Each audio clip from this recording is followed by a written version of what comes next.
Did you know the Ancestral Kitchen podcast has a thriving online community? Patreon members love our private group discussion forum, away from the noise of mainstream social media. In this group, conversations brim with ideas, recipes, humor, and thoughtful discussion of member questions. There's a bonus exclusive podcast where Allison and I answer member questions and talk more informally about our kitchens and our lives. This private podcast also includes after-show tidbits with guests, everything we didn't dare say on the main feed, and all the extra stuff we couldn't fit into the primary episodes. There's a monthly live chat where we get together with members, and afterwards the recording goes up in the private podcast feed for members to listen in later. Come and be a part of a group that will befriend, encourage, and support you and your kitchen endeavors. We'd love to have you join us. Find all the details at ancestralkitchenpodcast.com. Leftovers again? Oh, good. I can't wait. I love it when half the work is already done. In this episode, we talked about leftovers, as well as scraps and items that are often discarded in home kitchens. Let's maximize those precious food dollars and make the meal stretch as far as possible. We went a little bit crazy sharing about all the ways we love using the trash items in our kitchen, including some of the actual trash.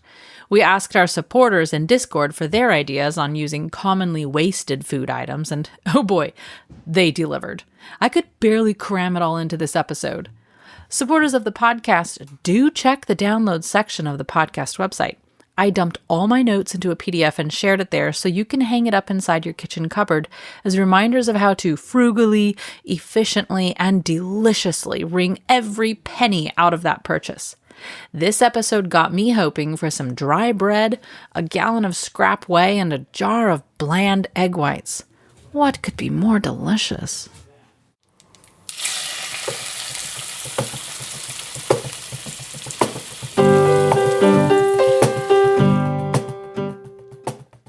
Welcome to the Ancestral Kitchen Podcast. I'm Alison, a European town dweller living in England. And I'm Andrea, living on a family farm in Northwest Washington State, USA. Pull up a chair at the table and join us as we talk about eating, cooking, and living with ancestral food wisdom in a modern world kitchen.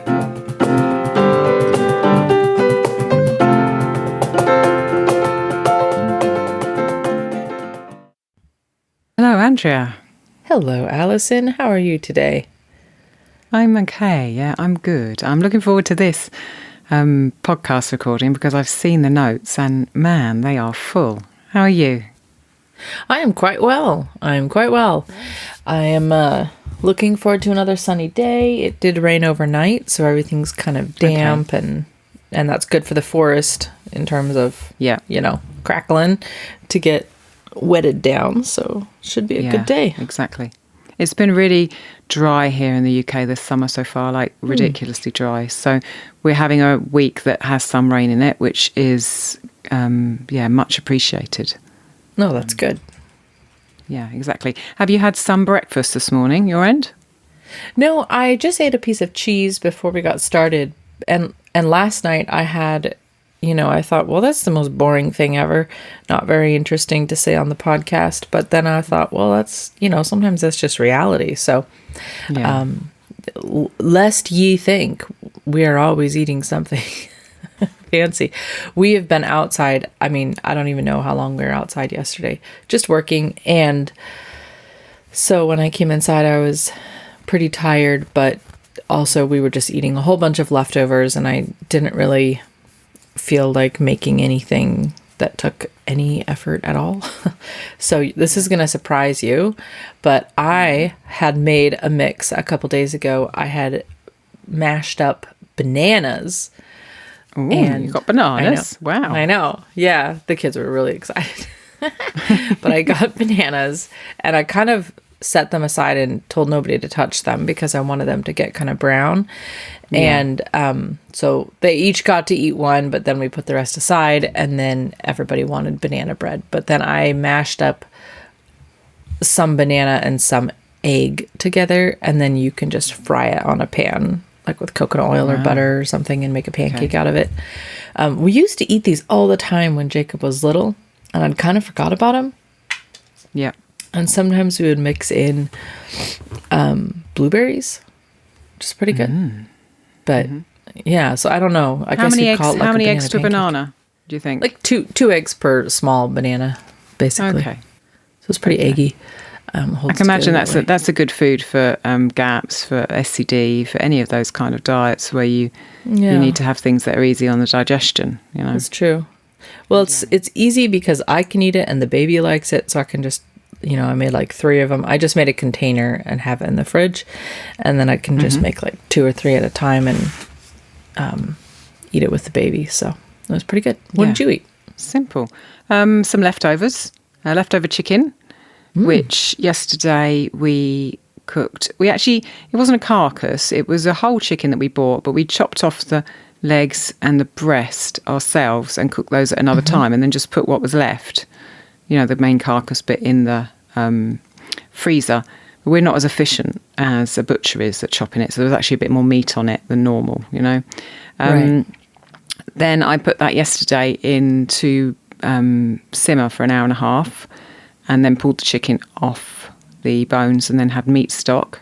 So yesterday we had that, and then today we had the leftover chicken along with some spelt sourdough bread, and I had olive oil on my bread today, and a salad, because kind of full summer here in the UK. We've got tomatoes in the garden, which are red and delicious. So delicious, just going outside and taking a few off the vine and bringing them back in and putting them in your salad is just wonderful. Lettuce from the garden too. And then there's a lovely lady at the market here who is a kind of a market gardener who grows all of her own produce she brings, and she doesn't spray anything. She's not registered organic, but she doesn't use anything on her veg. And we have some celery from her and some cucumber and some carrot, which all went into the salad too. So salad, sourdough bread with olive oil on, and leftover chicken.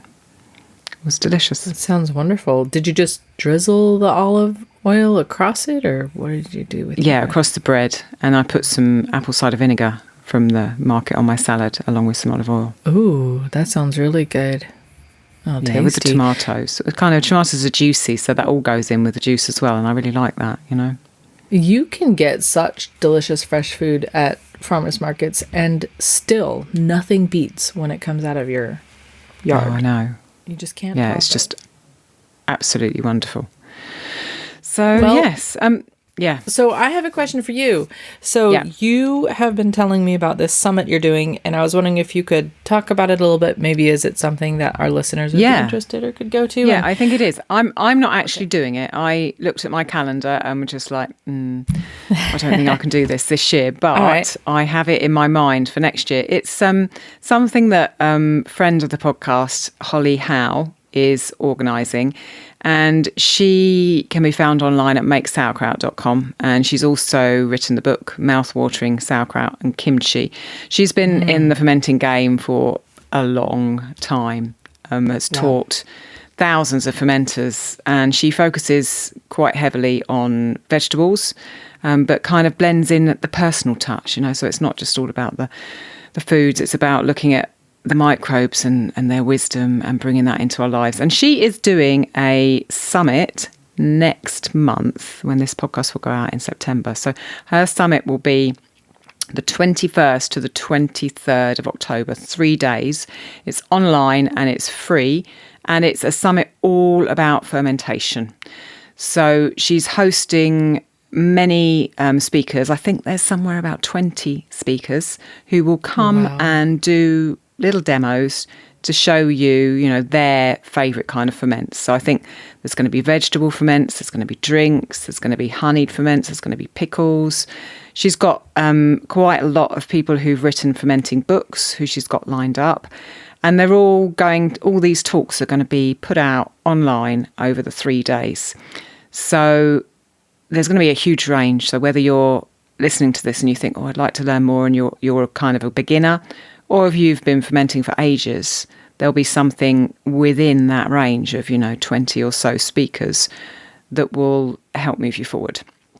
So we've been really happy to share this summit to the podcast listeners, and we will put the URL for it in the show notes. So if you're on a computer at the moment, you can go to our show notes and you can click on that URL, and it will take you to the page where you can sign up to receive those talks in your inbox over those 3 days in October.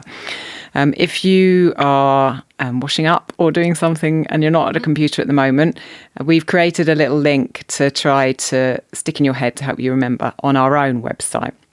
So if you go to our website, which is ancestralkitchenpodcast.com, and you type in /Holly, HOLLY, summit, all one word, after the /Holly Summit, that will take you to that page where you can sign up for Holly's amazing Fermentation Summit. I've never seen a summit just on fermentation, so I'm excited to see how this goes down this year and to share it with everyone who's listening. How much are the tickets? Free. It's free. What? Oh my gosh. Free. Well, that's awesome. Holy cow. I just I'm looking at the list that you wrote down of the highlights, the summit, and I literally reached across. I did not bring it over because I don't want to make it affect the recording, but I reached across and I was like, put it in my phone calendar because this looks really awesome. So there's such a variety. There's somebody doing a water kefir one, which is good. You think water kefir is so simple, and then you move to England or something. Like water kefir is actually kind of touchy. Okay, honey ferments, pickled vegetables. I see. Okay, live Q&As. Okay. Zero waste stuff. So I'm sure there's going to be scraps. Kind of bit what like we're talking about today. Which, I love escabeche. Okay, this is going to be great. Yeah, and honestly, even just a sauerkraut, I'd love to just see I don't care how many times I make something or do something, I will always listen to an expert talk about it because I will always learn something. So there's always something to pick up. Yeah, well, thank you for sharing this with us, and can't wait to see you on the lineup next year. Yeah, thank you, Holly, for organising it. Mm-hmm. Okay. It's a lot of work. Do you want to read? We've got a review here for the podcast. Do you want to read it or shall I? I would love to read it. Okay. Yeah. Let's see. 5-star review from M. Rogala.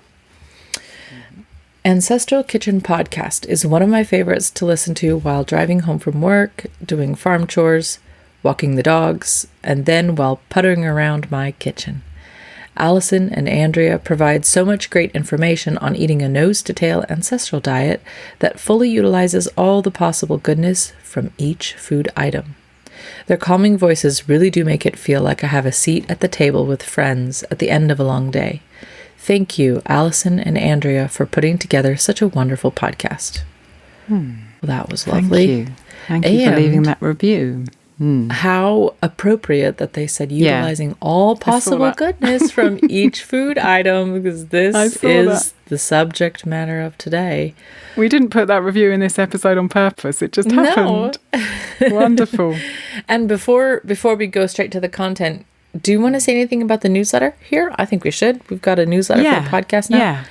Okay, so we do have a newsletter for the podcast. We're finding our feet with it. We tried a certain way of doing it. That kind of didn't stick very well. So we've got a new way now, and it's all kind of working out. And if you would like to come on to our newsletter, which at the moment means we're sending out one a month, so you'll get one email a month from us, which rounds up everything that's happened.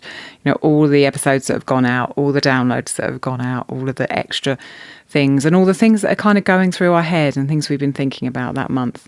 You can go to ancestralkitchenpodcast.com, and at the very top of any page on there, you will find a little sign up box, which will get you onto that list so you can receive our wonderful emails. That's it. Awesome, Allison. Thank you. Well, I'm going to also mention that there actually is a download that accompanies this episode, which will be mentioned in the newsletter. One reason why I think it's cool, Allison, that we're going to be putting what we do for the patrons. Oh my gosh, I shouldn't have said that. Let's see. What do we call them now? Supporters. Yeah, because we're not on Patreon anymore. I mean, they are still patrons. It's just not on. Yeah, well, exactly. You're still a patron. Just not on Patreon. So the supporters who we now handle all that through our awesome website that Rob built for us. Thank you, Rob. Is then you kind of get a peek into what is everybody getting and what is out there, which is kind of nice to know. So there will be a download, which is not very fancy. It's very, very simple. I took the long list of everything that we're going over today, and I just dropped it into a PDF. And that is behind the login on our website in the download section for supporters. In case I kind of just did it for me because I thought, I'm not going to remember all these things.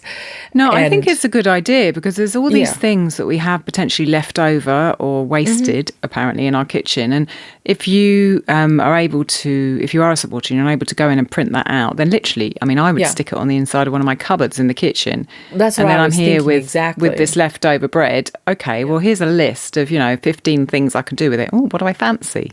Rather than wondering. Well, so I I think it's useful. Then if I have something, I can just look and is it even on the list? And then sometimes you see one thing and it'll spark another thing. So let me say what we're going to talk about today, if you didn't already pick it up from the title, is going to be how to use all those weird leftover odd ends, bits of things that typically almost always get thrown away, or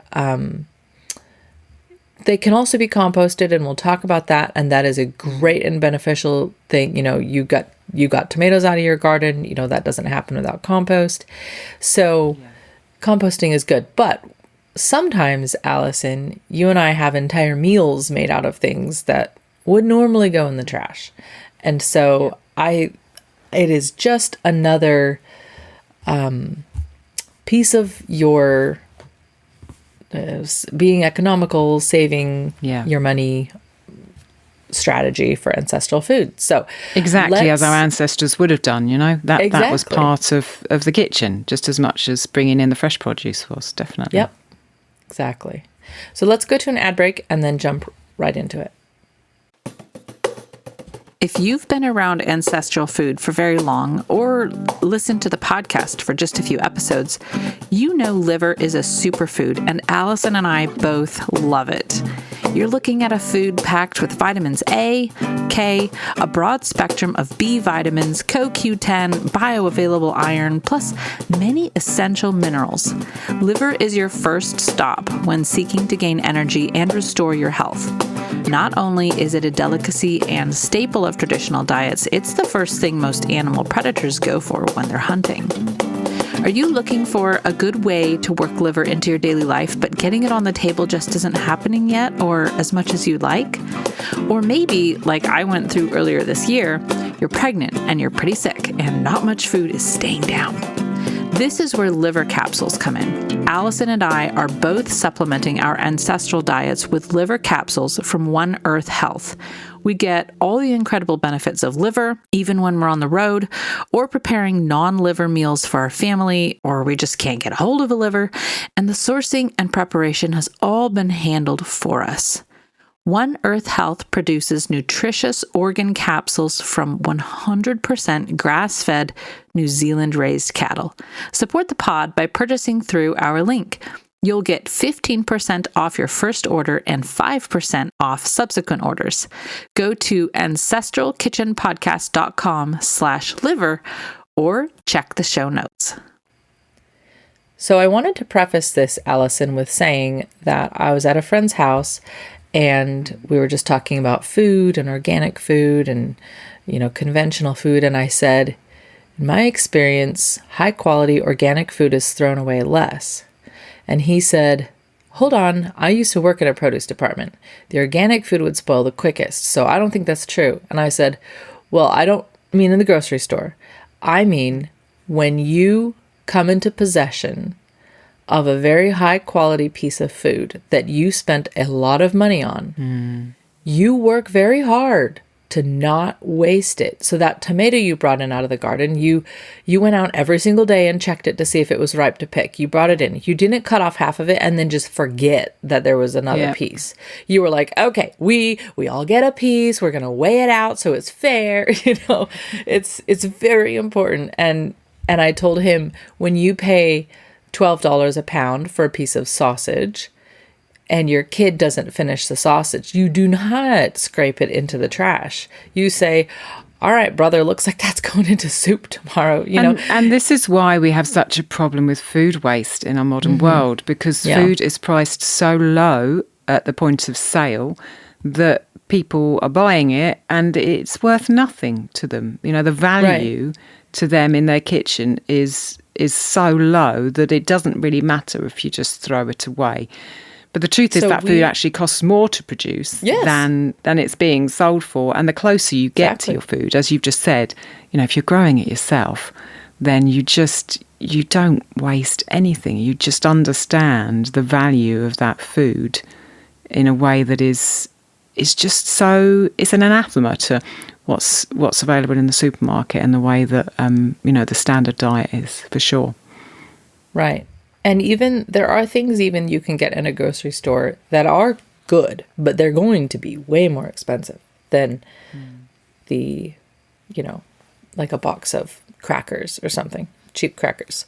So the idea is that the cheaper food is, then people can eat better and they can eat well. What we have found in America is that is not actually true. People are eating more than they've ever eaten in terms of calories, and they are more malnourished than we've ever been. So people are overweight but malnourished, which is an odd contradiction to think about. But this is just something that we're, as a nation, now dealing with. And I know in the UK, you guys are dealing with it too, when we've been pushed for several generations this bad food, and we're all trying to claw our way up out of this mess. And the lie that we are told is that you can't afford the good food, and there's just no way around it. And what you and I like to talk about is just being a little bit obstinate and doing what we can to find a way. You can't always change everything right away. And so do see the 20 steps to an ancestral kitchen. Do see the 50 ways to save money on an ancestral diet. But also remember that, and this won't be true for every home, but as a broad sweep, in the US, 50% of food the edible food is thrown away. When people buy large quantities of food, they also throw away. They eat more at a time and they throw away more, which is interesting because people buy large quantities thinking that they're saving money. So there's kind of this idea you could throw out there, which is if we're throwing away half the food, then as a nation, reasonably, we could spend twice as much on food but not throw it away. Right? Yeah, absolutely. So, of course, that math doesn't always exactly add up in every home, but I'm just saying reducing waste and increasing what's utilized causes you to spend less in a way. Because it's one of the strategies, that both of us use in our ancestral kitchen in order to keep us as close to our budget as possible, Mm-hmm. So right out of the gate, the first thing I want to hit, Allison, is actually composting, because you can use any food scrap, and depending on how big a composter you have, you can even do, whole animals or bones and things like that.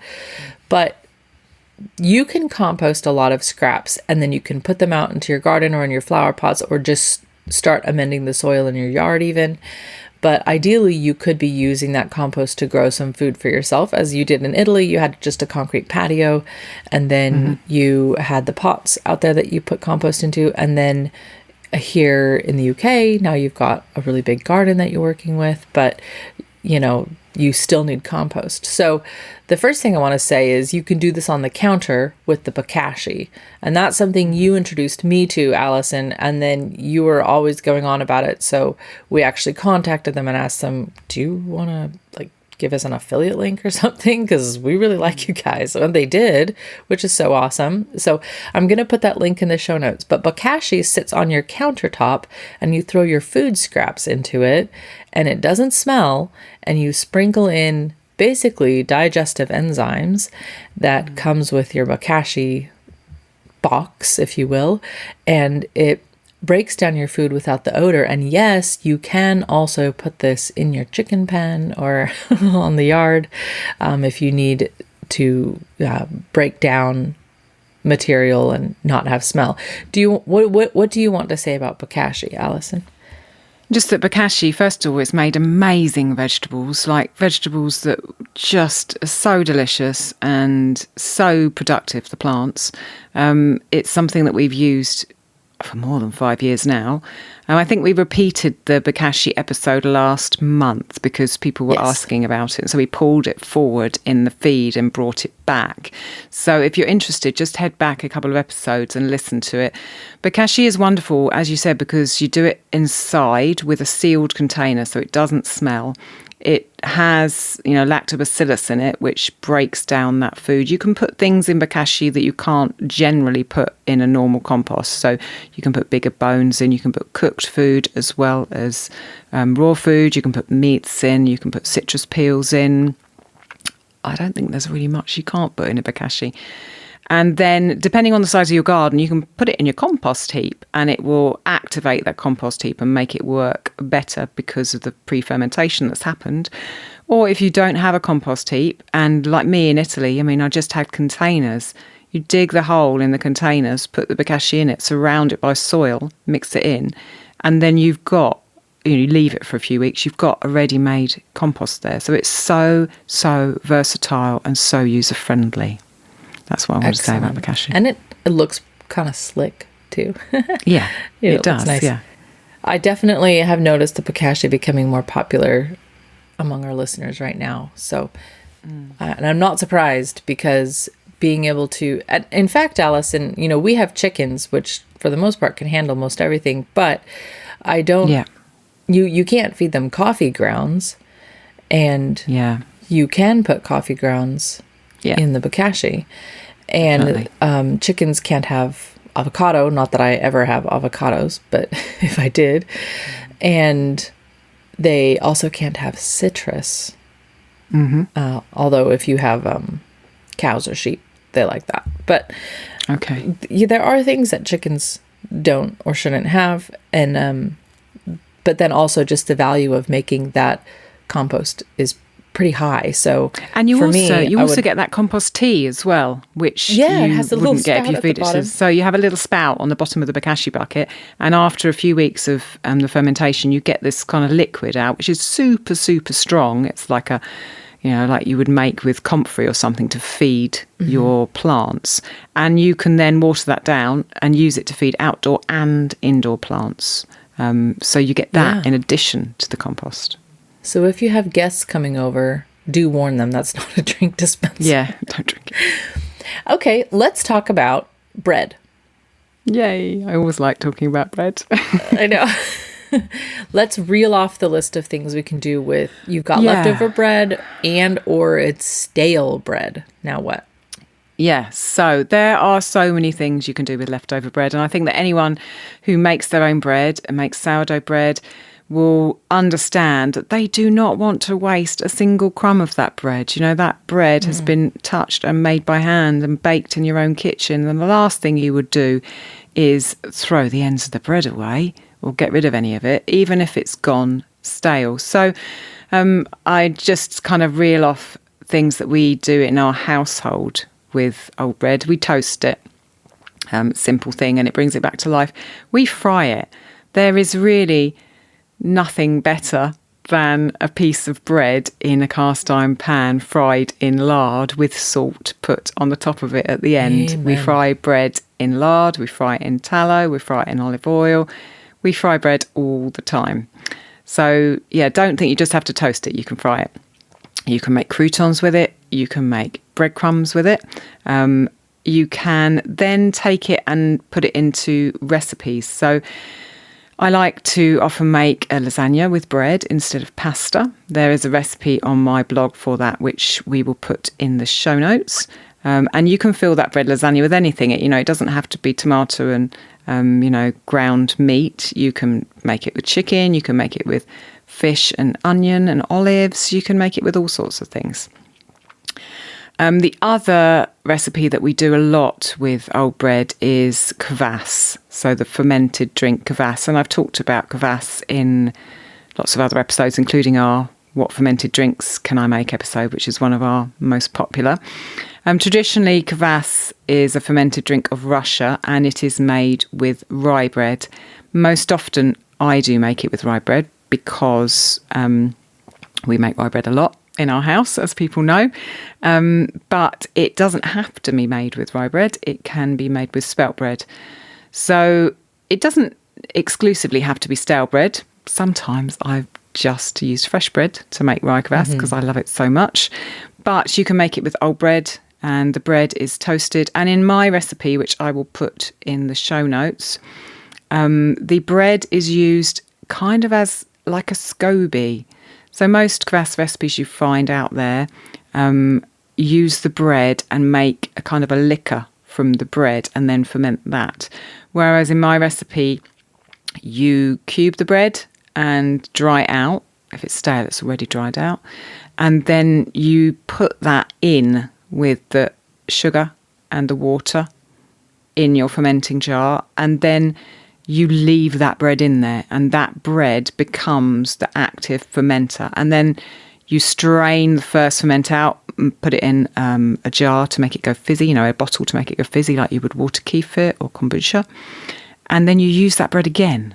So that bread continues to be used again and again and again, like an endless kvass. I know some listeners keep their ends of their rye bread that have gone stale in a bag somewhere. Some people freeze them. You can do that with spelt too. Just if the ends have gone really stale, just keep them, save them up till you've got a cup. You need a cup of cubed bread for my recipe. If you haven't ever tried kvass, I would completely recommend it. It is absolutely delicious. If you make it with dark sugar, it's got a kind of like a cola flavour, and you can second ferment it with spices, with tea, I like to put mint in it in the second ferment. It's absolutely delicious. So definitely worth having stale bread for.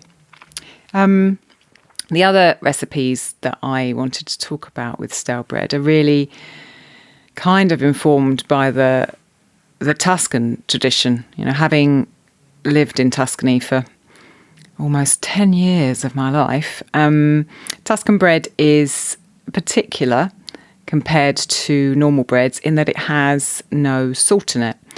So if you've ever been to Tuscany and been to a trattoria or and had bread given to you on the side, you might have thought, God, this bread's a bit kind of bland, because it has no salt in it compared to normal breads have salt in.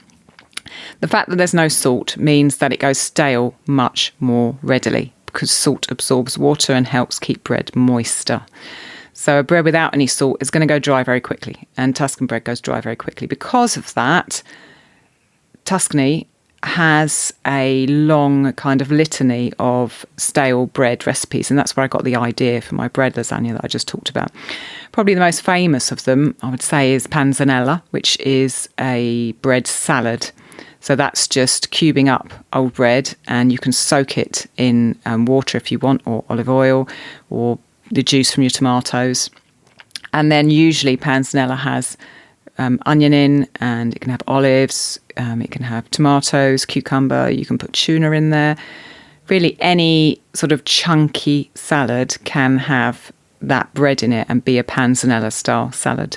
The other recipe that is very popular in Tuscany is papa al pomodoro, which is stale bread, which is chopped up and fried along with olive oil, onion, garlic, and then tomatoes. So like a tin of tomatoes are put in, or sieved fresh tomatoes, and that's cooked down with broth.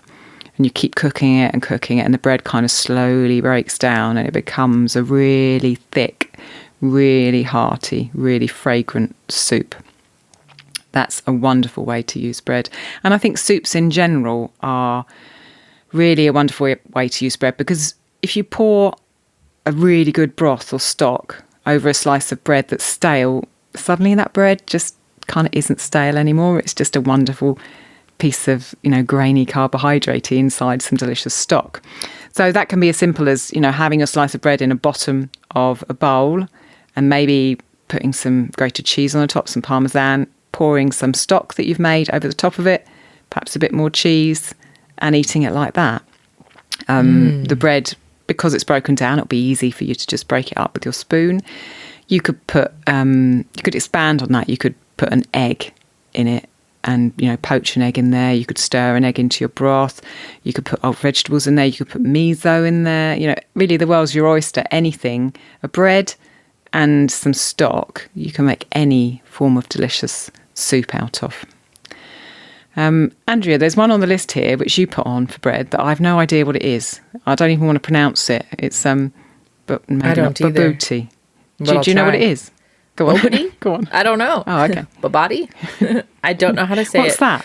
But once you look it up, I feel fairly confident you'll want to try it. But it is Hannah shared this, a friend over Discord. So she shared that when I asked about using leftovers, and she said that this was made for her by a South African relative, if I'm remembering correctly. And when I looked it up, it is indeed a South African dish, but it's more or less, from the description, like a curried, spiced beef with onions and breadcrumbs and things cooked and baked under kind of an egg custard layer, and it looks just delicious. So it's in, you can bake it in a dish and serve it right out of the dish, and it just looks lovely. So 100% it went on my list of things to make. I'll put a link.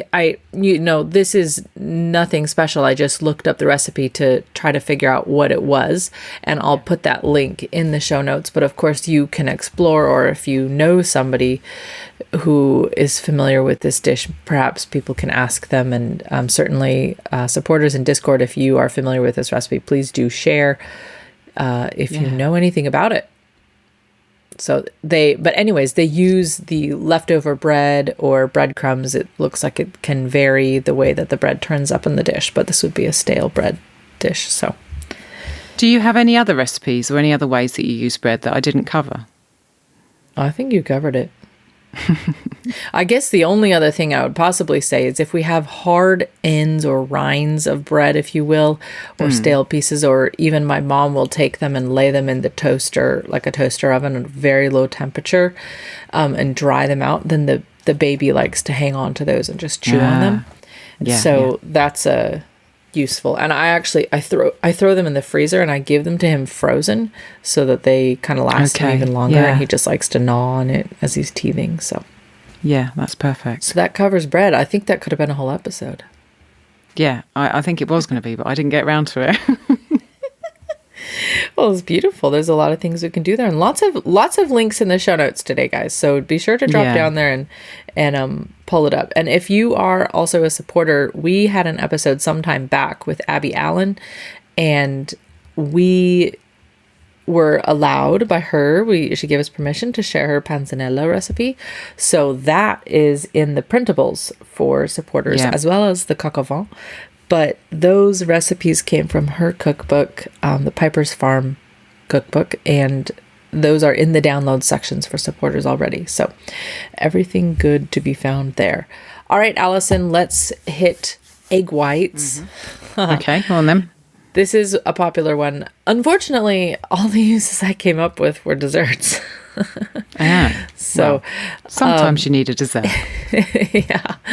So meringues is the first one on the list. Obviously, meringues take a lot of egg whites. Rachel, who made the Nourishing Traditions read-along schedule that we are all reading through Nourishing Traditions with, she said that she really likes the recipe from Nourishing Traditions, and she has used xanthan gum before she got her hands on some arrowroot, and that was fine. So if you have either one, she said sub it in, and she said they're quite delicious. Also, angel food cake, which we love over here, and we make angel food cake possibly slightly different. I take we have a coarse sugar that we use, and I grind it in our Vitamix grinder until it's very, very fine. And then I take our flour and I grind it and I sieve it and then I grind it again with cornstarch, organic cornstarch. So 1 tablespoon per cup of flour to make a cake flour. And so our angel food cake is perhaps not quite as airy and puffy as some that you have in mind. It feels a little bit more hearty, but it still rises quite well, and it's delicious and wonderful. So, and I don't have to buy, the ultra refined cake flour at the store. So, also coconut macaroons. The Nourishing Traditions for Children cookbook has a recipe for these, and it takes 2 egg whites. And if you have very many children, you know that you'll be making a lot more than that.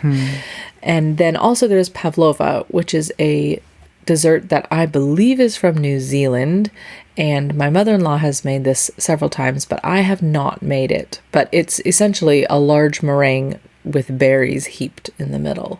Yeah, pavlova is delicious. I remember having that as a kid. Other than when, it's named after a ballet dancer, isn't it? I think it's. I think.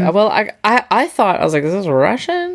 Like after Anna Pavlova? But, I think. I don't know whether that's an urban myth or whether it's true, but it's a delicious dessert with just meringue and cream and berries. Maybe really, it was just an homage to her, airy delicacy, gravity-defying acrobatics. Yeah, perhaps. There's also that dessert where you can put hot meringue on top of cold ice cream that I've always wanted to make. What? Ever done it? I can't believe I've forgotten what it's called at the moment.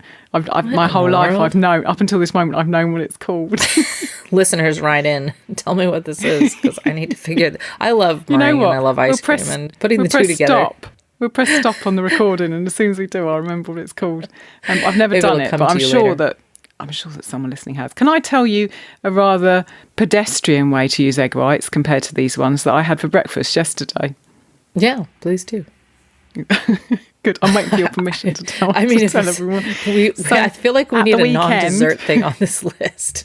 It is. It's a non-dessert thing. I'm not very good with desserts, So at the weekend we made mayonnaise successfully. Yay! Without an electric thingy to help us with Rob's hand whisking, and I just decided I wanted to use egg yolk in it. I didn't want to use any egg white, so we used 2 egg yolks, and I had the egg whites in the fridge separately. Mayonnaise was delicious. And then yesterday morning for breakfast, I mixed up a mix of oatmeal, which is stone ground oats over that side of the Atlantic. I mean raw oats, but like rolled oats that have been whizzed up into a flour, with millet flour, which I ground in the mock mill.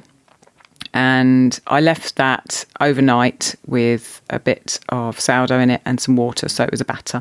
In the morning I made pancakes with it, and then after I'd fried my pancake, I just took the egg whites, from the fridge and put them into the cast iron pan, and they just spread out and made a kind of a circle about the same size as my pancake. Then I took the spatula, took them out, put the egg whites, that was kind of an egg white omelette, I guess, on top of my pancake. Sprinkled it with some flaxseed, which is linseed in the UK. Rolled it up into a little kind of sausage.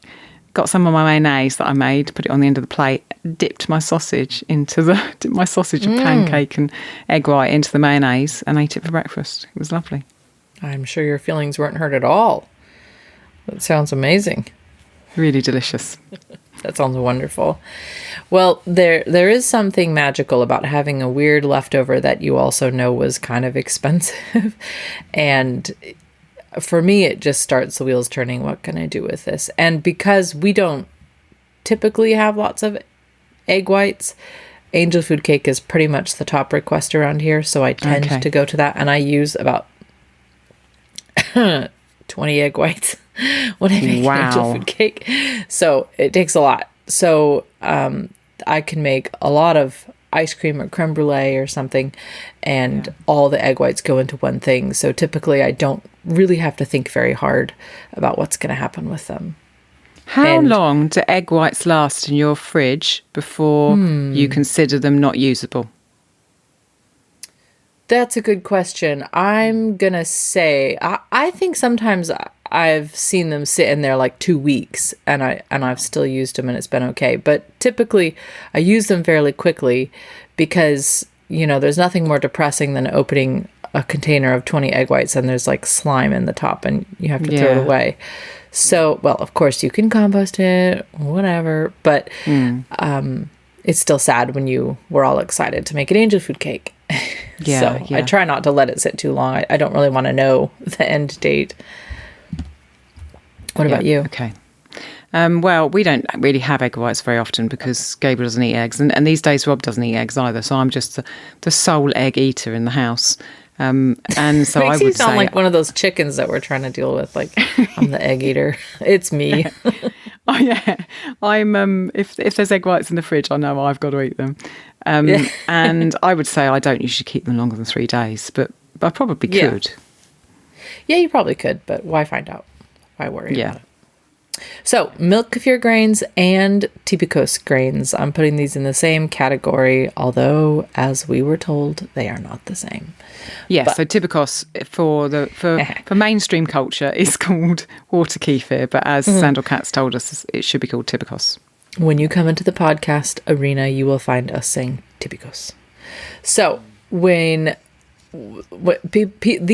can proliferate. If the grains are hearty and healthy and everything is going well, you will have more of these than you know what to do with. If you can have a grain supply that is producing the ferment but not really replicating.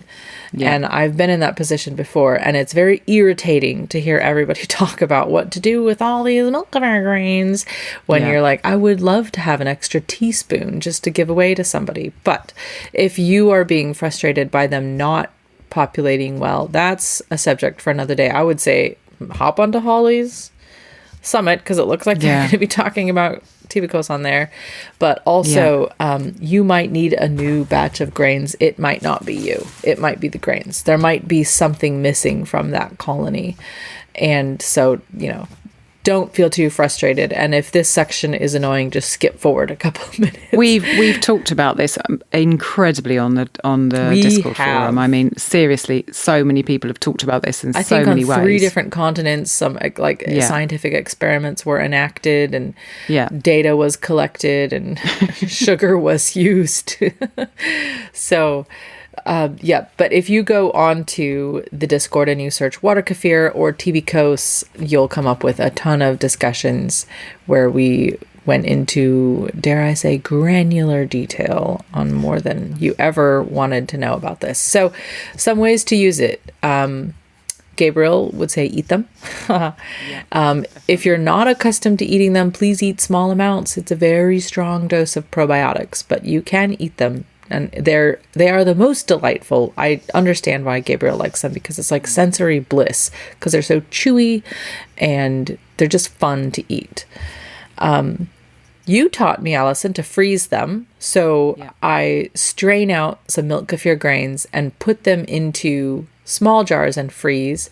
And whenever I have a lot of excess, I just continually make small jars and freeze them because inevitably I am just constantly handing them out to people. So I like having them on hand, and I have one that's marked that says, this is your backup, do not give this away, so that if I am just giving them away with abandon and not paying attention, I don't accidentally give away my last set. Yeah. And some people actually give these away or sell them on places like Facebook Marketplace. So, or buy nothing groups. So if you're looking for them, that's a possible option. And if somebody's giving away grains, chances are they have a really good batch that is proliferating quite well. But you can also give them away there or sometimes sell them. You can throw them in smoothies, which is another way of eating them. And of course, Allison, you can put them in the Bokashi. Yeah, which definitely is a boost to everything happening in there with the all the bacteria in there. And I've always kind of wondered, if anybody has tried this, let me know, if you can candy them like you do with the kombucha SCOBY, like soak them in some kind of a marinade, or if they're so small that they'd come out crispy when you dehydrate them. I have no idea. Never tried it. No, nor have I. So maybe someone can email us if they have. Yeah. Mm-hmm. Anything else you wanted to say on milk kefir, or? No, I don't think. You can always just put them at the back of the fridge. Perhaps I should say that as well, So if you've got water kefir grains extra, just put them in a sugar solution at the back of the fridge. Milk kefir grains, put them in some milk, put them at the back of the fridge. So they can stay there for a long time. How strong of a solution do you make? I never measure. Bit of sugar, bit of water. All right. Probably, I don't know, one tablespoon of sugar to, I'm going to do it in English measures now, 250 mils of water, I would say, which is a quarter of a quart for you. Yeah, all of us over here, we don't know if that's a gallon or like a half a cup. Like, how much is that? Is that a lot? Is that a little? Maybe, okay, let me try in cups. I'd say 1 tablespoon of sugar to half a cup of water. Hey, don't quote me well on done. it, but it's a pretty strong. Something like that. Yeah, quite strong. Yeah, because they could be in there for months, so you want to give them some sugar. I know how that goes. All right, so on kind of the similar vein, let's hit the kombucha SCOBY. I've used these a ton of ways. You can feed small pieces to your pets. In my experience, animals don't like to eat huge chunks of the SCOBY, but sometimes you can cut a small piece and throw it in their bowl. You can cut small pieces of the SCOBY to lay over wounds as a probiotic wound care. You can also blend it in a very stiff blender. And if your SCOBY is extremely thick, like it's just made layer upon layer upon layer, this is going to be very difficult, although I have done it with those, but it is easier with the smaller, thinner ones. You can blend it into a paste. And once it's blended, I stir in like lavender, frankincense, essential oils, and you can apply it to your face or anywhere on your body for a probiotic skin treatment, because probiotics topically are very important as well as internally. You can cut it into strips. This works really great with the thinner ones. So you can cut it into long strips and marinate it in like teriyaki or like Worcestershire sauce and, or soy sauce mixes or whatever. You mean Worcester sauce, yeah? Whatever. Worcestershire sauce. Worcester sauce. Worcester sauce. You can make it into like a marinade, and when you dehydrate it, people will absolutely think that it is beef jerky. The texture is exactly, it is delicious. I don't know why I don't see this more in like the vegan space, people doing this, because it's 100% dupe. You can also cut it into strips or small pieces or little cubes and candy them. I'll put a link in the show notes to a blog post I put up like years ago with some recipes for that, where you could basically soak it in like a sugar solution like you just described for the kefir grains. Yeah. And then you can roll it in flaked coconut, or coarse sugar if you want more sugar on it, or roll it in nothing, and then you can dehydrate it, and when you eat it, it's the exact texture of a gummy bear.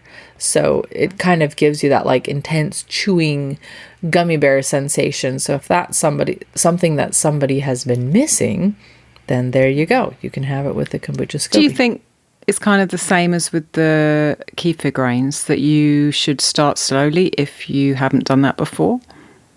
Eating it? Maybe. They are dehydrated, so I don't know how probiotic it still is or not, depending on how hot you dehydrated it. If you kept it at like a really low temp, like below 120, probably it would still be probiotic. And I don't know, maybe eating 50 right out of the gate wouldn't be a good idea. Not a good idea, yeah. Let's talk about whey, Alison. Okay, yep. I'll leave this one to you because you have more whey in your kitchen than I do, that's for sure. Okay, well, next one will be oats, and we're turning to you on that one. Okay. Now remember, Alison, you're writing a book on this. Don't give it all away. Okay, so whey. You can listen to our cheese episode, which I'll pop a link to that in the show notes, to hear some specific ways to use whey. But whey you can put it in bread. So Rachel, again, thank you, Rachel, she uses the whey from kefir or yogurt, and she swaps it 1-to-1 for water in recipes, bread recipes. And you could also swap it if there was milk in the recipe. Any liquid, basically, water or milk type thing. So she bakes all sourdough, and it's all fresh milled, and I'm pretty sure it's all spelt. So this can apply to what you guys are already using. And Allison, she does love your book. So thank you for that. And I'll put that in the show notes too. Why not the spelt cookbook? And she said it takes the bread slightly longer to rise with the whey, but it is oh so good. I have heard, since I haven't done it myself, I have heard that whey keeps the bread moist for longer. Now, there's also something called grandmother bread. So what Rachel was describing is more of a sweet whey. Grandmother bread is made with whey from ricotta. So ricotta whey can even be like a twice used whey. Like you had whey, you made ricotta out of the whey, and now you have another whey left over. Yeah. Whey is one of those words that frustrates me because the thing it describes is so different in that it can't be universally, you can't universally use it. You can't put ricotta whey into your lemonade and have your lemonade get fizzy, but you could take the whey from yogurt and put that in your lemonade. I wish that the terminology were clearer, but here we are. Yeah. So the ricotta whey, like when I make it, it has lemon juice and vinegar in it.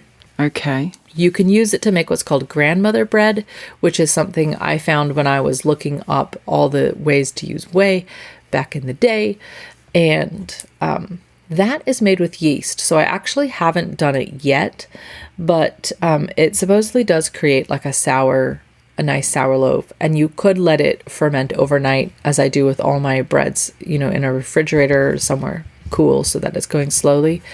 I don't know how sourdough would respond to the lemon juice and vinegar. I feel like it might not rise at all, but I haven't done it. So if anybody knows, please let us know. Useful. Okay, thank you. Well, Allison, are you ready to approach the behemoth that is oatmeal? Because leftover oats have an unlimited lifespan of usage. Gosh, yes. So leftover oats have quite a pedigree, I would say, because the traditional communities that made oatmeal didn't just make oatmeal and then eat it, wash up and put everything away. They had lots of oatmeal, lots of porridge. They made them in big batches.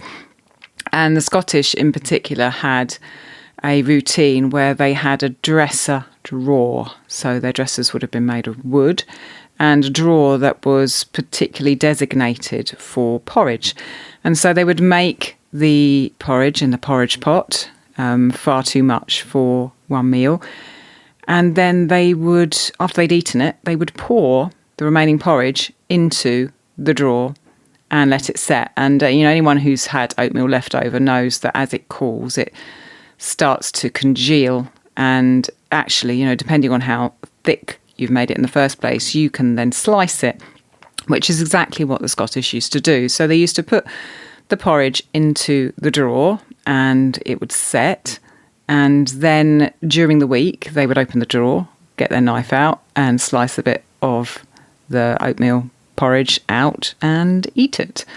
So I have actually tried this. I didn't do it in a wooden drawer, but I did make porridge and put it in a container and just leave it at room temperature.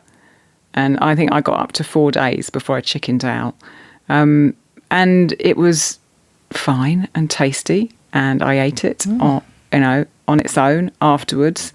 And I fried some of it. I remember dipping some of it into oatmeal, so raw oats, and then frying it as you would breadcrumb something, Wow. So you can keep porridge and just eat it as it is. More usually in my kitchen, if there is too much porridge, we just put it in the fridge, and then we will heat it up, potentially with a bit more liquid, because, as I said, it goes quite thick, and we'll just tip what's left back into a saucepan, put some kind of milk, milky liquid or just water in with it, heat it up, stir it around, and then you've got porridge. And, sometimes we've done literally 2 breakfasts in a go. We'll do a double porridge and then put the rest in the fridge, and the next morning we'll just heat up what's left for breakfast. Once you've got that cold porridge, you can also mix it into pancake batters. You can add an egg to it or a couple of eggs to it, and then even put herbs in, salt and pepper, and fry it so you can make little kind of patties with it. You can use it to cream soups. So if you don't have cream and you have a soup that you want to make a bit more creamy, you can put your soup in the blender with some cold porridge and blend it up, and your soup will be thicker and creamier. I think there's a recipe somewhere on my blog for a chicken and vegetable soup, which has a suggestion at the end that you can do that with porridge, and I have done that before. There is also the possibility, which we do a lot, to use leftover porridge as a scald in a bread. So a scald is a kind of a cooked separate portion of flour which you put into a bread dough, and it makes the crumbs softer. I do it quite often with spelt, because spelt tends to go stale if you leave it for more than kind of 2 or 3 days. And by putting a scald or just leftover porridge into your, spelt dough and then baking it, you will have a crumb that's much softer and will last longer. In the spelt sourdough everyday cookbook that I wrote that you mentioned earlier, Andrea, there is a recipe in there for sourdough spelt with the scald, and you can just sub cold porridge for the scald mixture. Okay. Okay, I think that's all I've got for the moment. Have you got some for porridge, Andrea? Yeah. So if you were wanting to do the add an egg and fry it, that is also in Nourishing Traditions. It's like, I don't know, she calls it mush cakes or something. And it's a Midwest thing out here. So that makes me think maybe it's like a German tradition or something. I don't know. Probably, yeah. Rachel, hello Rachel again, you're featuring largely on this podcast, mixed leftover porridge into an egg quiche. And she said it was quite delicious. Okay. And I had told her, well, you made that egg bake with oats. So, it's kind of a version, kind right? of the same thing. Yeah, yeah, absolutely. You can make leftover cooked oatmeal into oat crunchies, which is a recipe in the Children's Nourishing Traditions book. I'll put a link to that in the show notes too. At this point, there's like 40 links, so we might as well just throw it on. I think we have that book in our, do we have that in our bookstore? We do. Our kind of non-Amazon bookstore. Okay, great. Yep. Yes. And I highly recommend that book. But essentially you mix your oats as if you're going to serve them. So however you would serve them, with butter, salt, maple syrup, or sage, whatever version you like, sweet or savory. And then you spread it on parchment paper on a tray and dehydrate it. And then you crumble it up, and it's essentially like a crunchy cereal. Okay. Also, a book I've mentioned before is A Cabin Full of Food, and she has recipes for leftover oats. She makes them into, I'll just list off some of the titles, and you can find these in her book, A Cabin Full of Food, in the oats section. Crunchy oatmeal and fruit, oatmeal yeast bread, just a bit of oatmeal muffins, which is just using up when you've got little scraps of cooked oats, which includes, what's left in the kids' bowls or whatever. Fruit and oatmeal cake, Mrs. Bauman's lazy oatmeal cake from leftover oatmeal. And my favorite thing is, in Mrs. Bauman's lazy oatmeal cake, she starts the recipe with, Mrs. Bauman's idea of lazy is different than mine. Let's take a quick ad break, Allison. Okay. Yeah, let's take a quick ad break and come right back. Hey, you washing the dishes. Been there. You've heard Allison and I talk over and over about her love of rye sourdough bread. Well, I might actually call it an obsession, but that's neither here nor there. Now you can make Allison's rye sourdough in your own kitchen with her as your teacher. And she's a really good teacher. Rye is economical, it's delicious, and full of nutrients and low in gluten. There's a reason why it has been a darling of bread bakers for centuries. Make it into sourdough, as Allison will show you in her course, Rye Sourdough Bread, Mastering the Basics. And you've got an amazing, tasty, and nutritious staple in your kitchen. It's traditional and it's nutritional. In this course, you'll learn everything there is to know about how she creates and maintains her rye sourdough starter, all about whole grain sourdough rye, including the key differences between baking with rye and wheat, how to make 2 loaves, an everyday rye sandwich bread, and a delicious Russian-style dark rye loaf, and what to do with your sourdough discard, including video walkthroughs for sourdough pancakes and a tasty, sweet, spiced cake. Head to www.ancestralkitchen.com/rye. Okay, so that was oats in the bag.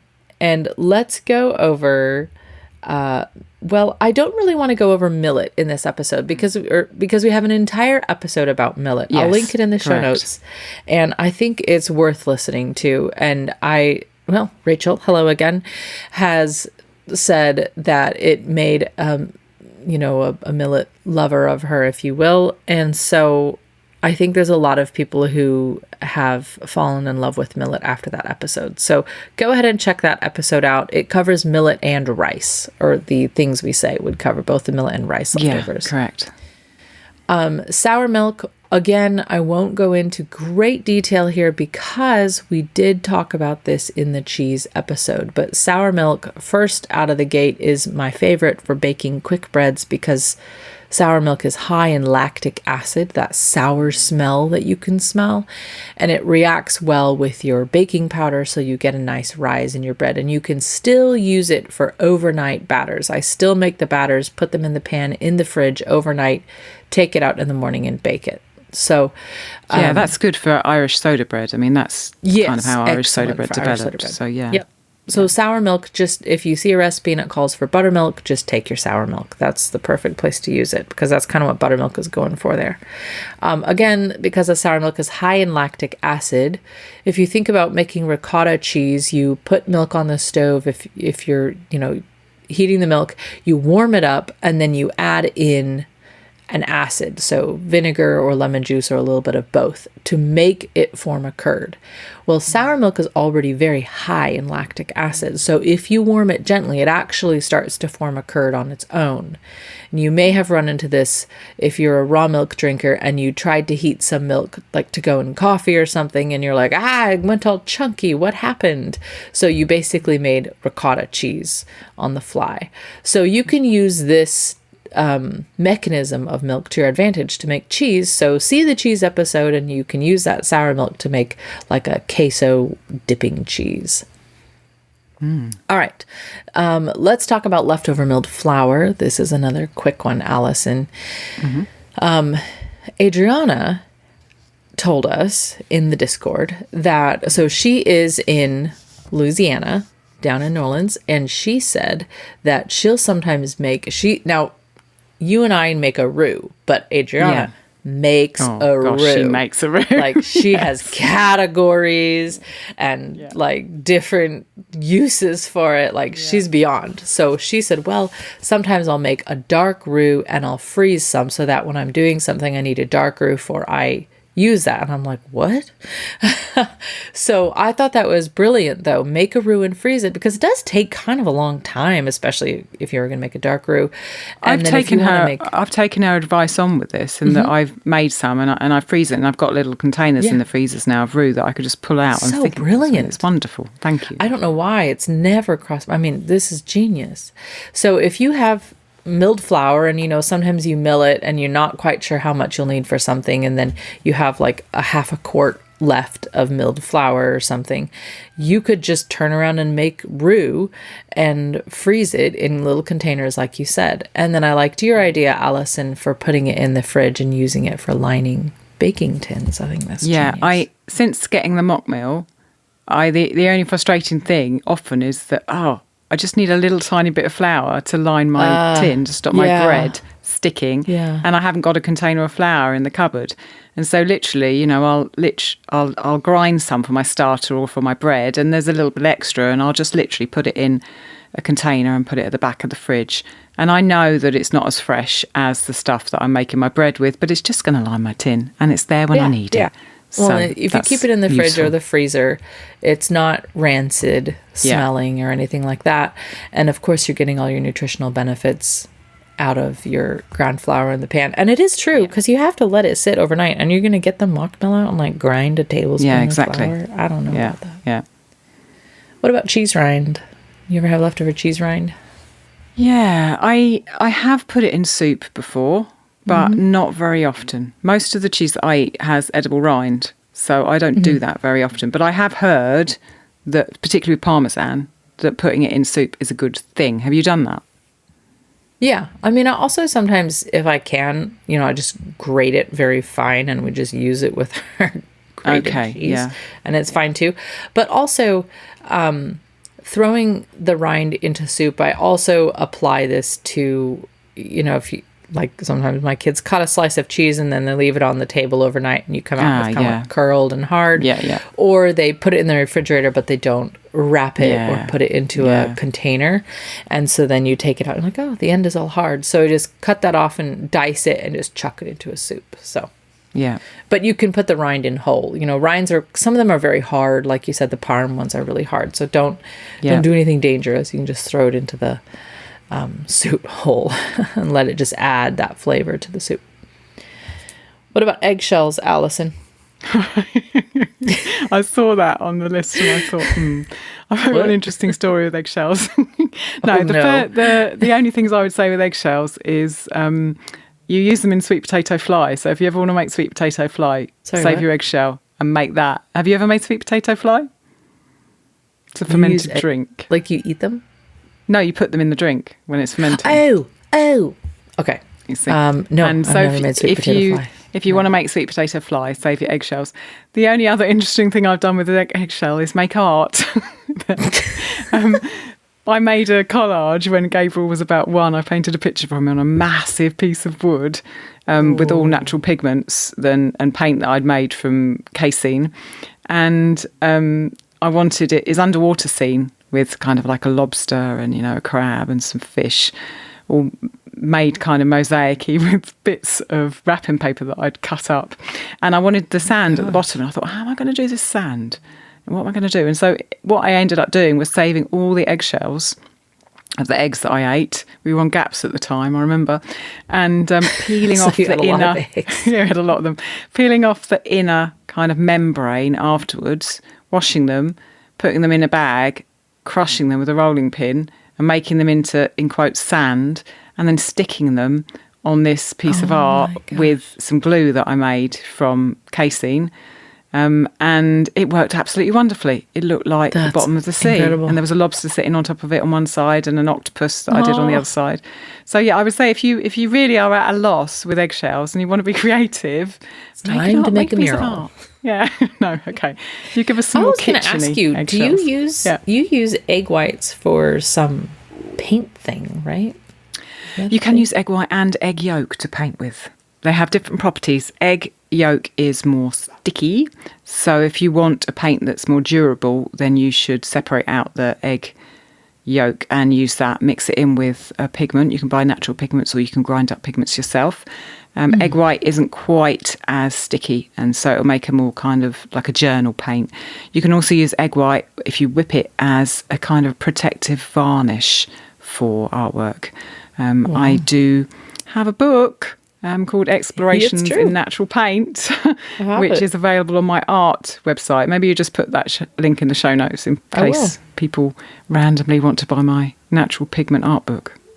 Well, it's a really cute little book. It's an ebook, right, that you have? And yeah, that's right, yeah. I think I got like the last printed copy or something. But it's, you've got all these ideas in there for how to make paint, which just kind of blew my mind, which is what I was thinking of. I was like, I'm pretty sure there was eggs in there somewhere. Yeah, you're right. Well remembered. Okay, so eggshells, you can also, we keep a sheet pan in the oven, or like a rimmed sheet. I don't know what you call it, a rimmed pan that's big, like a sheet. And whenever we make something, we just kind of reach down, open the oven, and throw the eggshells in there onto the pan. Then whenever the oven gets turned on to bake something, they kind of bake while it preheats. And everybody goes, what's that weird smell? Oh, it's the eggshells. And then once they've cooled, we crush them into a powder, or like not quite as fine as sand, but like into little bits for the chickens to give the chickens back some calcium. You can also put this in your garden if you want to put the eggshells in your garden. Some people wash their shells and then they boil them to make a calcium water. I've never done this. I've never particularly felt like I'm lacking in calcium or anything. So I've never tried that. Also, I asked on the, in the Literary Life Discord, I asked the gals in there, anybody have anything I should put on the list? And a couple people popped in some ideas. One, Hannah mentioned Tamar Adler's Everlasting Meal book, which you have mentioned on here before. Yes. And is in our bookshop. So I'll put the link to that in the show notes. But she said, Everlasting Meal has so many ideas for using your leftovers. And she specifically mentioned the using leftover soup to make little pan-fried cakes. I haven't got to that bit yet. Devora asked a question. She said, what do you do with using leftover breading that you dredged chicken in? You don't really want to use that, flour and pepper or whatever. She's like, I don't know what to do with it. I was thinking maybe you could just make it into a roux, depending on what's in it. But do you have any other thoughts on what you could use with that? Maybe I just try and bread something else and fry that while the frying pan was on. Bit of cheese, get out something. a zucchini. Bread some cheese. Yeah, that's a good idea. I hadn't thought about that. Okay, just keep frying things, Devora. She also asked about using leftover fermented fruit from making tibikos or water kefir. Also, this happens when you make kombucha. You get a lot of leftover fruit. So I will cover that after this next little break that we have coming up. Okay. Do you love oats? Want to try your hand at a traditional Scottish oat fermentation? Suans is just that. It was made in Scotland for centuries and will give you both a creamy, easy to digest porridge and a tangy probiotic drink. My video course, Suans, the Scottish Oat Ferment, over at the Fermentation School, will guide you through everything you need to know to create these two ancestral foods in your own kitchen, no matter what equipment you have. Head to ancestralkitchen.com/Suans, ancestralkitchen.com/Suans, SOWANS, or click the link in the show notes to get a 10% discount automatically applied.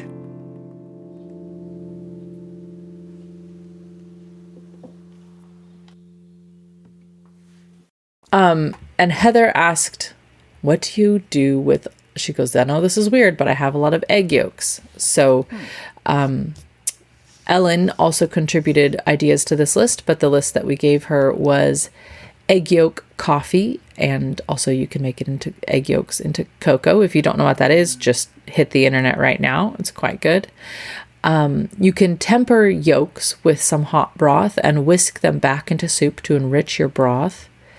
You can make them into mayonnaise, as Allison has illustrated. Of course, ice cream, which is my favorite usage for egg yolks. Lemon or lime or other fruit curd. Pudding, creme brulee, smoothies. You throw it into smoothies. All of the nourishing traditions. You want to put an egg yolk in your smoothie. You can make it into custards, hollandaise sauce, or generally use it for thickening any sauce. I'd add to that, put it in porridge when you're making it, put it in your oatmeal, literally just a few seconds before you serve it up. Put egg yolks in, it's absolutely delicious. Okay. Let's take a quick break and then come right back with the last section I have, Allison, is I want to read the tips from our podcast supporters, which were amazing. All right. I posted in our Discord, I'm doing an episode on leftovers. Anybody have any ideas they want me to add to it? I was hit with a tsunami. Yes. I asked the right crowd or the wrong crowd. I don't know what you want to say. They came up with the ideas. I don't even think I got everything on this list, but it's, if you're in the Discord, it's in the new episode releases channel, and there's a lot, and you can add to it if you have more. So, Allison, do you want to read the first one? Yeah. And okay. this, So I think, Ella. Yep. I was going to say, I think this is a good way to use what Devora was describing. Leftover fruit. The leftover I think bits of would work fruit. here. Yeah, you're right. Okay, so Ella's talking about leftover bits of fruit from jelly or juice, or like you said, the fermented fruit to leftover from kombucha or water kefir, using them in baked goods. So you could just add them in. And maybe, some of the suggestions you've had earlier on, Andrea, of using oatmeal, you could mix the fruit into that and then bake it as the Nourishing Traditions for Children's book has. That would just be your fruit section for it. That'd be good. I think it's good to put on the top of porridge as well. And you could also make vinegar with what's left over from jelly or juice. If you've got scraps, if you've got apple peels, any of the cores you've got, you can make vinegar with those. So, yeah, thank you, Ella, for those suggestions. I have a recipe for scrap vinegar link on my blog. I will post that in the show notes. Okay, wonderful. Somebody also mentioned cracking the cherry pits. I think Bridget talked about this, and she said you have to kind of smash them with a hammer. And so we have done this before. You pack them into a bottle or a jar, and then you pour a high quality vodka over it and let it sit for a year plus, and it basically makes almond extract. So that is a interesting use for the pits. Okay. Yeah. What about Katie? I see Katie's next on the list. Yep. Do you want to read this one? Yeah, so she asked about using leftover veg, meat, bones from broth. Okay, so that's after you've made the broth and you've got all the bits in there afterwards. What do you do with them? So it says here, make great baby food. I haven't thought about that at all. Yeah. Gosh, have you done that? Sorry, I typed that in. Yes. I use, like when I have big carrots, like when I cooked the heart or whatever, then I pull those out and I put them in a container, and then they're perfect for feeding to the babies or little ones. Yeah. Also, the meat is so incredibly tender that, you can just smash it between your fingers if you want to. And so I feed that to the babies as well. Yeah, I forgot I had typed this part in here. Well, I would say when yesterday we made broth from big beef bones, and those beef bones had both bone marrow in them as well as kind of bits of fat, cartilage and meat around them. And whenever we take the bones out, we always pull off what's left. I tend to bagsy. I think I've said that word on the podcast before. Bagsy the marrow. In other words, I'm putting my hands up for the marrow. Rob eats the meat and the cartilage. He just eats it like, if there wasn't enough leftover chicken at lunchtime, for example, which there wasn't, he had some of the bits that were left over from the bones from making the stock last night. So, yeah, if you've got an amenable person who will eat things, then give them to them because they're good. Great. There's another idea farther down that somebody contributed that would help with those leftover bits that Rob eats and you don't. Also, Colleen told me that the bones can be dehydrated and ground for bone meal to put in your garden. I have not done this myself, so I'm just passing along. We also put, oftentimes after we make a big broth, we strain everything out. I take out the pieces that I want. Then I put the rest into bowls and feed it to our giant dogs who just crush it down. That makes sense. I don't have dogs. And actually, Charlie has been carrying around this giant femur bone from beef that we butchered. And it's huge. It looks like a dog carrying a dinosaur bone. And he just loves it. And he'll sit down and just work on it. And it's just the most hilarious thing. And this bone has been roaming around the yard for 2 years now at this point. And he just loves it. So you can get some mileage out of those bones. So Kelly, who is also on Discord, said, don't forget to save veggie scraps for broth. And she keeps a container or a bag in a freezer. I know quite a lot of people do that. You just got your bag in your freezer, a bit like you got your bag in your freezer for your bread that you're saving for Reichenfest. You've just got another one for scraps. And anything, if you're peeling garlic, chopping the tops off carrots, just plonk them into that bag in the freezer. And then when you're ready to make broth, empty that bag into your saucepan. Yep. That's what I do. And it really smells magnificent, and it really smells like you just did a lot of work, but it's just all the scraps from like 10 farmers market trips or whatever. Can you read the next one too, Alison? And then I'll read Bridget's because I have something to add. Yeah. Okay. So Java Goddess, can you remember what her actual name is? I can't remember. I'm bad at remembering the real name connected to I like the Java Goddess. We'll just stay with that. I know. I like that one too. Yeah. So she feeds juicing pulp to the chickens, and after juicing oranges, she has decided to try and save the pulp for Orange Julius. What's Orange Julius?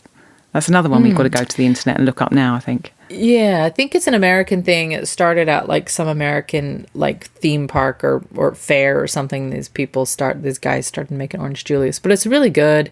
I have a recipe on my old blog, I think, for how I made it kind of a like more ancestrally with like raw milk and stuff like that.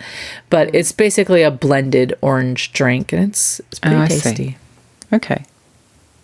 Okay, so Bridget said, there's two Bridgets in here. So if you're listening and you're Bridget and you're like, I said that.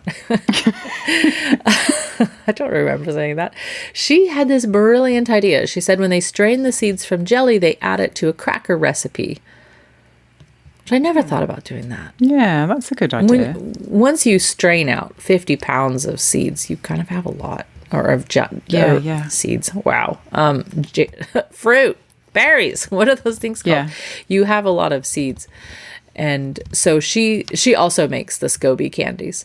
But I was thinking I could share how we use the seeds from our jelly making, and then you could still use them to do what Bridget does on top. So you could get like triple the miles out of these berries. So first you cook your berries and then you strain them out and you have your jelly product. Then you have this leftover, like the seeds, which are kind of in like they still have like a little redness and fruit around them or whatever. But, you've mashed them as hard as you can't get that fruit off. So what Gary started doing, because he was like, what are we going to do with this? We can't just throw it away. I've watched friends of mine just eat it, like just a handful. I remember when I was a kid, we were making jelly and my friend was just like, I was like, all right, whatever. But he puts it in a saucepan with some water and he simmers it for a little while until all of that fruit kind of comes off of them. Then he strains it through a cheesecloth. And now you have this, like the super fine seeds in the top and all this red juice in the bottom. We take that red juice and we mix it with a little bit of lemon juice and we can it in jars. And then in the summertime, you pop open a jar and you mix it with cold water or over ice or anything. And it is the most delicious. And it's like you have this raspberry juice, but it's just the leftovers. And, we have like a sort of compote sort of thing. That's interesting. Yeah. Yeah. I mean, it's just exactly like the Russian compote a little bit. So I've got a jelly question for you. You could still use the seeds on the crackers. Yeah. Because I'm slightly confused. I think it's my Englishness. Right. So jelly is jam. It's called jam here in the UK, and our jam very often has seeds in. Does your jelly never have seeds in it? It often does, but you can choose at the store seedless or whatever. Okay. Some people don't like the texture of seeds in there. I'm mostly indifferent. Gary doesn't like seeds in the jelly, so we strain them out. So I would say most of our jellies, which we call jams, have seeds in them. When we were at the market on Saturday, we went to a different stall than usual to buy honey, and she had a vast array of jams, all these fruits. There was one that was chuckleberry. I was like, I've never heard of chuckleberry. What's that? And she had a raspberry jam there, and the amount of seeds in it through the glass I could see. It was like seeds with all red around them, beautiful pattern, and that's kind of normal for us that you would have all the seeds in it. So I think you'll definitely see that. See that. Okay, but I understand. Maybe now. It's an American thing. Some not everybody likes seeds in jelly. Yeah, But okay, now you I get know. it. You can make a beverage out of them, and then you can make crackers. Wow. So, That's amazing. and then you can Okay, put do you want me the to do the next one? jam, put the jam on the cracker and have a sip of exactly. your drink. Any Okay, which you way read want. the next one. So the next one's a question from Carla Evelyn, who said, what do you do with the fat trimmings from steak? So we eat them, really. So I'm not sure I'm very hot on this one. But I'm sure you could render them. And literally, like I make cracklings from the pork fat that's left when I make lard. I take those last bits of lard and I put them in the cast iron pan and stir them around and let them get crispy and drain off the fat. You could do that with fat trimmings from steak, absolutely. Or you could dice them and put them into soup. Bridget then said, I think in the same conversation, that she makes cracklings and renderings from those fat trimmings. So yeah, you could treat them just like you would buying in some pork fat and render fat from them and then use what's remained as cracklings. Definitely. Yep. Sometimes when we do our own butchering, we'll leave like a thicker fat piece on it so that when we get it out, there's like a lot of fat I see. on the outside. And then at that moment we can trim some off, but often I cook it with that on it just for the advantage of it. And then afterwards, it's like an inch thick. You don't really want to eat all of that. Okay. At least I couldn't. So then we trim some of that off, and I do just have a little cast iron on the back of the stove. I just throw it in there and it kind of renders down. And then, I like your idea. I won't send Rob over to your house because he'd be like, I'll eat that. Oh, that's fine. He can do it. He's welcome to it. But when you said that you put cracklings on top of pizza, changed my life. That's so good. My life. It's so good. Deb said, amidst all the leftovers and using leftovers, remember composting. She said, remember the high value of composting, what it does for your land and everything. And she's absolutely right. So that is partly what inspired me to start us off with Bokashi, because you do want to remember that. It's really important. So thank you, Deb, for that reminder. And then she also talked about taking wash water and dumping it around plants. Remember, you don't want to do this if you use a toxic dish soap that will kill your plants, but you shouldn't be using toxic dish soap anyways. So we use our dishwater, or we did for the longest time. Now we have a dishwasher, so my life has changed. But how are you getting on with that dishwasher? Is it going well? It's my best friend. Asked you. Excellent. Excellent. It's part of the family now. It's never leaving. But I would save the dishwater in buckets and take it up to the chickens. And so when somebody asked me once, does the dishwasher save more power or water or not? And I was like, I can tell you how many gallons I used, because I was taking it up by hand to the chickens. But it was great because there'd be bits of food scraps in it. And I used the Thieves dish soap from Young Living. So it was like a little immune boost, anti-parasitic boost for the chickens, just getting the soap. But, now I don't do that because it all goes in the dishwasher. Yeah. But, that is a good use. And if you are canning, actually, here's another thing I learned from a friend. When we were canning and you have like the boiling hot water left in your pots, and sometimes you actually want to dump the pot out, clean it, and start a new batch of water. You don't really want to always just use it forever. So we would take the pots out to her yard and we'd go where she had weeds, like along fence lines or something. We'd pour the boiling water there. So we're actually using the hot water to kill weeds in the moment instead of just pouring it down the drain. Yep. Yeah. All right. Do you want to read the next one? Yeah. So this is another Bridget. Hello, second Bridget or first Bridget. She knows someone who uses egg whites for making marshmallows. Oh. I've never tried that. Have you, Andrea? I have not. No. Interesting. I have not. If anybody has That's done an it, idea. please send us an email. Tell us how. That's interesting. That'd be a good thing to add to the list.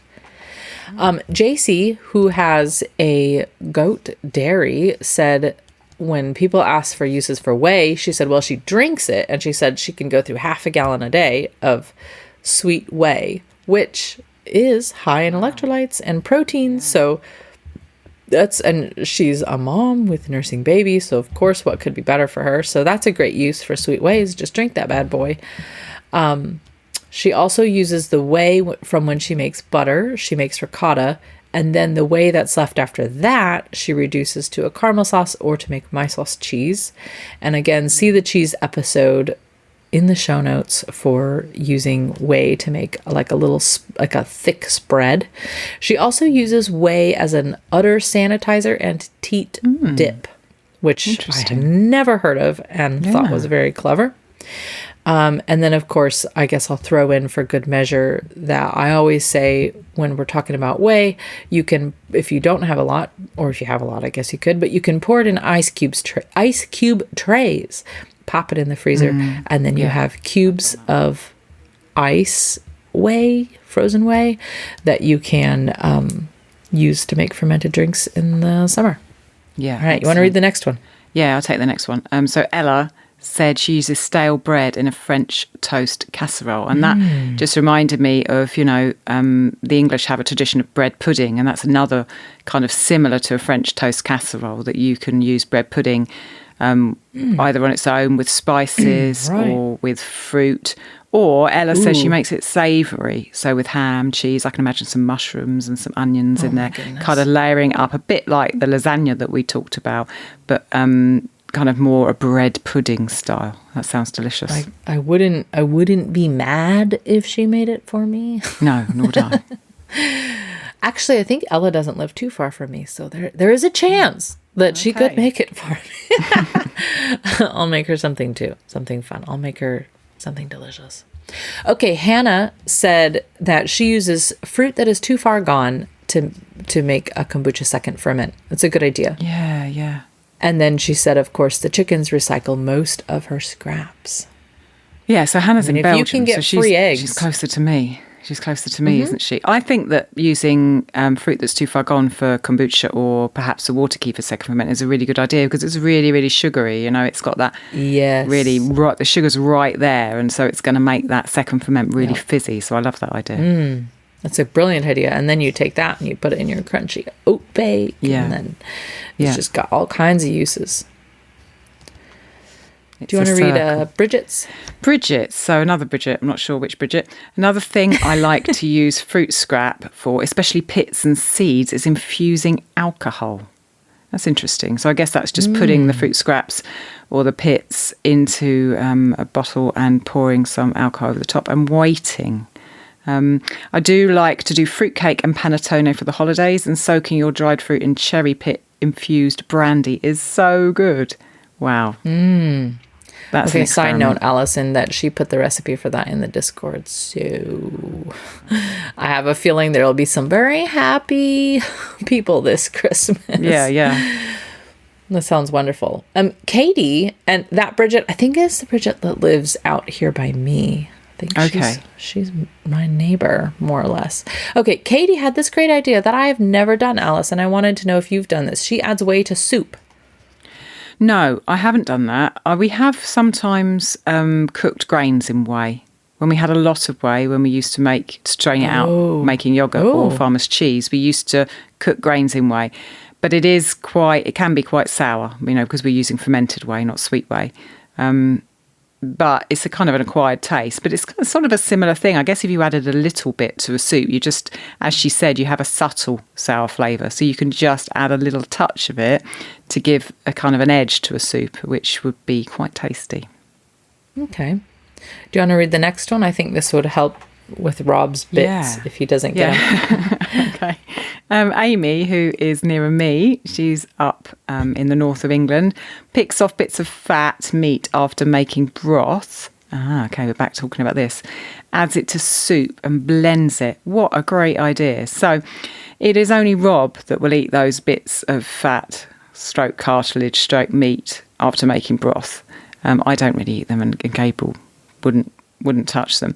But I can imagine if I then kept those and I had a soup and I blended it up, he would know no difference, and it would actually add depth of flavour, with the fat that's on it and all those bits, and it would add some thickness probably to the soup. So I think that's a fabulous idea.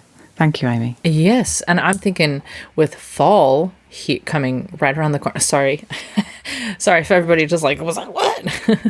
But with fall coming up, that would be really good blended into one of those blended butternut squash type soups. Yeah. Or yeah. Allison, even if you were making those Gaps pancakes with the squash, you could blend it into those. Yeah, with the eggs. Whoa. Yeah, eggs and squash with Thank you, leftover Amy. broth bits. Yeah. Changing wonderful. lives.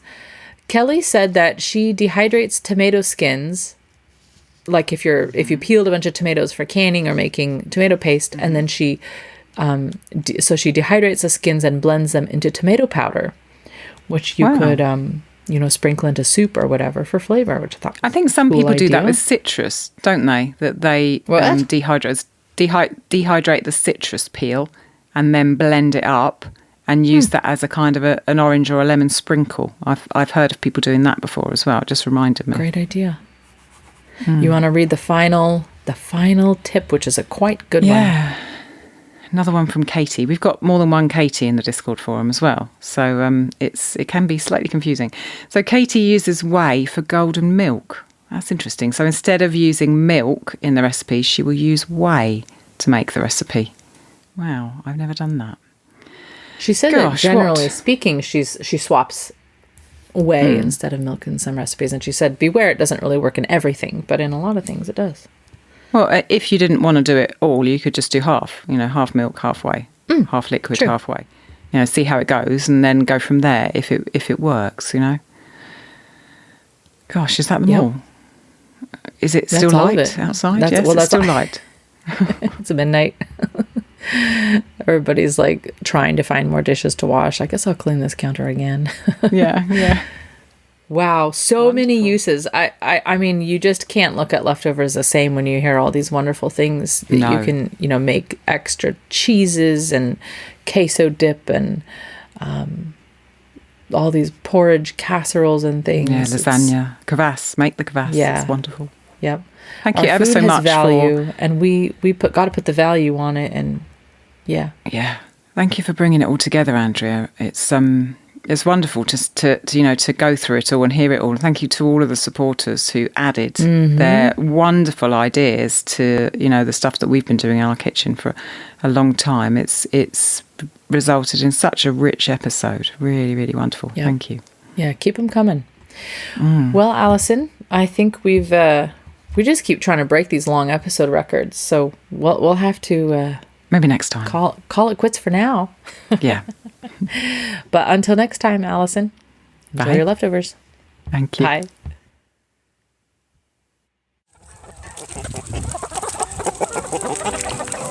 If you'd like to support the podcast, you can join as a patron. Choose from various levels starting at $5. You can see what we offer at ancestralkitchenpodcast.com. While you're there, check out our favourite books, supplements and kitchenware, or give a one-time donation. Leave us a 5-star review on Apple Podcasts. And if you know someone who would love our show, tell them about us. You are helping to bring ancestral food wisdom into modern kitchens, changing the world one plate at a time.